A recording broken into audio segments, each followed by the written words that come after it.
మీ అందరి ద్వారా ప్రజలకు తెలియపరిచేది ఏమంటే, జగన్మోహన్ రెడ్డి గారు ముఖ్యమంత్రి ఉన్నప్పుడు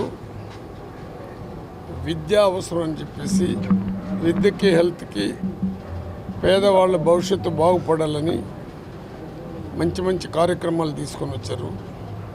ఈరోజు జగన్మోహన్ రెడ్డి పార్టీ దెబ్బతిన్నా ప్రజల్లో మాత్రం ఆయన్ని తిట్టేవాళ్ళు ఎవరు లేరు. మరి ఈ వ్యవస్థని ఏ విధంగా తీసుకొని వచ్చారంటే, ఇప్పుడు ఉండే వ్యవస్థని నేను ఇటువంటి వ్యవస్థని నేను చూడలే. ఫస్ట్ తెలుగుదేశం వచ్చినప్పుడు కూడా నేను సమితి అధ్యక్షుడు ఉన్నా. అప్పుడు పాదిరిగుప్పలో ఓటు వేయలేదని మా ఊరే కాల్చేశారు. మళ్ళీ కారం చేలు వేయడమని చంపేశారు. ఆ విధంగా నీరుకుండా ఏది తీసుకున్నా ఈ దళితుల పైన, ఎస్సీ, ఎస్టీ, బీసీ, మైనారిటీ పైనే పడే సంస్కృతి వాళ్ళకి ఉంది. జగన్మోహన్ రెడ్డి గారికి కూడా నేను ఎన్నో పర్యాలు రిక్వెస్ట్ చేసిన, పేదవాళ్ళ కోసం తప్పిస్తున్నావు, ఉన్న వాళ్ళందరూ ఒకటే అవుతున్నారు. మీరు ఎప్పుడు కూడా కులాన్ని, మతాన్ని ఎప్పుడు మీరు మాట్లాడాలా. కుల వ్యవస్థ, పార్టీ వ్యవస్థ, మత వ్యవస్థ లేకుండా అభివృద్ధి కావాలని ఆలోచించారు. కానీ కోటీశ్వరులందరూ ఒకటే అవుతున్నారు. నా ఎస్సీలు, నా ఎస్టీలు, నా బీసీలు, నా మైనారిటీలు అనే ఆలోచనతో మీరు ముందుకు పోయినారు. కాబట్టి ఇది ఎక్కడి వరకు ఫలితం అంటే, నాకు మొదటి నుంచి కెనడీ దగ్గర నుంచి డాక్టర్ అంబేద్కర్ యొక్క ఆలోచనలతో నేను ముందుకు వచ్చినవాడిని. కెనడీని ఏ విధంగా చంపారు, ఇందిరాగాంధీని ఏ విధంగా చెప్పారు, ఎన్టీ రామారావుని ఏ విధంగా దోశారు, రాజశేఖర రెడ్డిని ఏ విధంగా చెప్పినారు. వీళ్ళందరూ కేవలం పేదవాళ్ళ కోసం తప్పించినటువంటి వ్యక్తులు. ఈరోజు పేదవాడు బాగుపడాలంటే ఓర్వ లేకుండా, ఈర్ష్తో, పగతో, ద్వేషంతో రగిలిపోయిన ఇది నిజాలు చెప్తున్నా. నేను ఎవరిపైన వ్యతిరేకంగా మాట్లాడట్లేదు. ఈరోజు రాష్ట్ర ప్రభుత్వం, ప్రజలు అది మీరు ఎట్ట గెలిచారు, వాగ్దానాలు చేశారా, ఆ నియోజకవర్గంలో సర్వీస్ చేసిన వాడికి ఇచ్చారా, కేవలం కోట్లు ఉండే వాళ్ళకి మీరు టికెట్లు ఇచ్చి మీ పార్టీ గెలిచింది, తెలుగుదేశం పార్టీ వచ్చింది. మీ వాగ్దానాలు కూడా ఏ విధంగా ఇచ్చినారో ఆ వాగ్దానాలు చూసి పేదవాడంతా ఆశపడ్డాడు. జగన్మోహన్ రెడ్డి అన్నం పెట్టి రసం వేస్తున్నాడు, మంచిదే. కానీ చంద్రబాబు వస్తే అన్ని బిర్యానీలతో కూడా మనకు ఇంకా బాగా వస్తుందని చెప్పేసి పేదవాడు ఆశపడ్డాడు. పేదవాళ్ళు ఓటేశారు. అది ఎటువంటి పరిస్థితుల్లో ఏ విధంగా గెలిచారు నేను దాని లోతుకు పోదలుచుకోలే. ఎందుకు ఈ విధంగా బాధపడుతున్నానంటే, ఎప్పుడు వచ్చిన తెలుగుదేశం వస్తే ఏమిటి ఈరోజు వ్యవస్థ దాదాపు 40 రోజులు అవుతున్నది. ఎక్కడ చూసినా ఎస్సీలని, దళితుల్ని, ఎస్టీలని, బీసీలని, మైనార్టీల పైన పడ్డారు. కానీ నిన్న కూడా మొన్న రషీద్ అనే అతన్ని, మైనార్టీని నిలవన నరికారు. నేను మీ ద్వారా ఎందుకు బాధపడుతున్నానంటే, పోలీస్ వ్యవస్థ, ఐపీఎస్లు, ఐఏఎస్ ఆఫీసర్లు ప్రొటెక్ట్ చేయాలి. అడ్మినిస్ట్రేషన్ ఆఫీసర్లు రాజకీయాల్లో గెలుస్తారు, వస్తారు, ప్రజాస్వామ్యంలో వస్తున్నారు.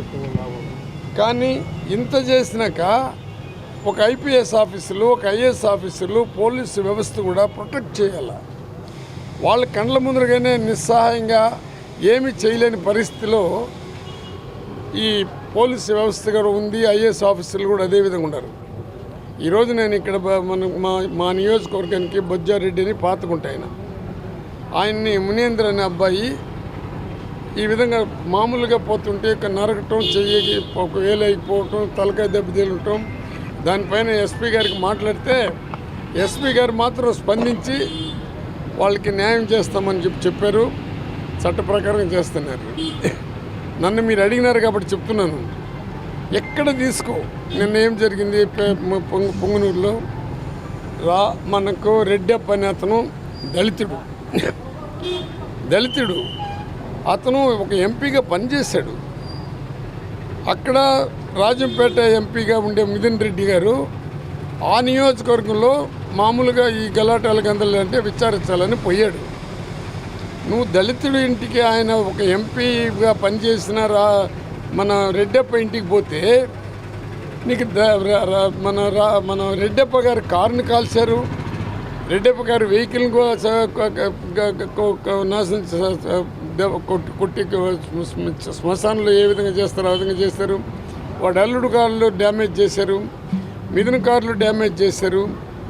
ఇది కక్షలు. ఇది ఏంటి? ఇది ఒక దళితుడిగా ఉండి, ఒక ఎంపీగా ఉండి, ఒక ప్రజాప్రతినిధిగా ఉండి అతను కూడా అక్కడికి పోతే ప్రజలు ఎందుకు ఓటు వేసి గెలిపించినట్టు?